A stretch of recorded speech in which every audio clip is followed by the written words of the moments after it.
నిరీక్షణ prayer house మరియు centre సంఘముల తరపున ప్రభువైన యేసుక్రీస్తు శ్రేష్టమైన నామంలో మీ అందరికీ నా శుభాభివందనములు. ఈరోజు దేవుని వాగ్దానం యెషయా గ్రంథం 54వ అధ్యాయం 14వ వచనం. నీవు భయపడనక్కరలేదు, బాధించువారు నీకు దూరంగా ఉందురు.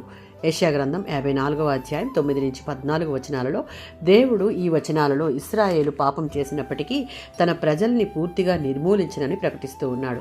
ఆయన పర్వతములు తొలగిపోయేలా చేస్తాడు, కానీ వాటిని పూర్తిగా నాశనం చేయడు. ఈ ప్రకారంగా దేవుడు ఇశ్రాయేలు అతిక్రమములకు తగినట్లుగా వారి పట్ల వ్యవహరించక కృప చూపిస్తున్నాడు.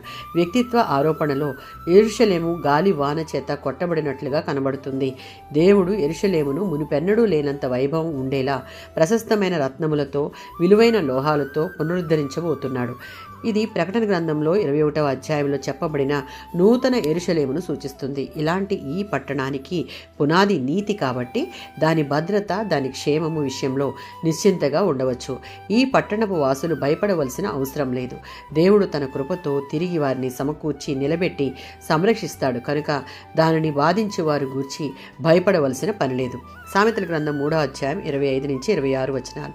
సృష్టికర్త అయిన దేవునికి భయపడి జీవిస్తూ, దేవుడిచ్చిన జ్ఞానానుసారంగా నడుచుకుంటూ, దేవునికి సంపూర్ణ విధేయత చూపిస్తూ జీవితం కొనసాగించే వారి పక్షంగా దేవుడు ఎప్పుడూ కాపుదల, భద్రతను ఇస్తాడు. కనుక ఆకస్మిక భయాలు కలుగునప్పుడు దేవుడైన యెహోవా మనకు తోడుగా ఉండి, మనం నిద్రిస్తున్నా మేల్కొని ఉన్నా మనకు ఏ ఆపద కలగదు.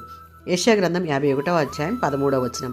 దేవుని ప్రజలు ఈ లోకస్తులకు భయపడ్డారు అంటే వారు దేవుడిచ్చే ఓదార్పును, బల ప్రభావాలను మర్చిపోతున్నారని అర్థం.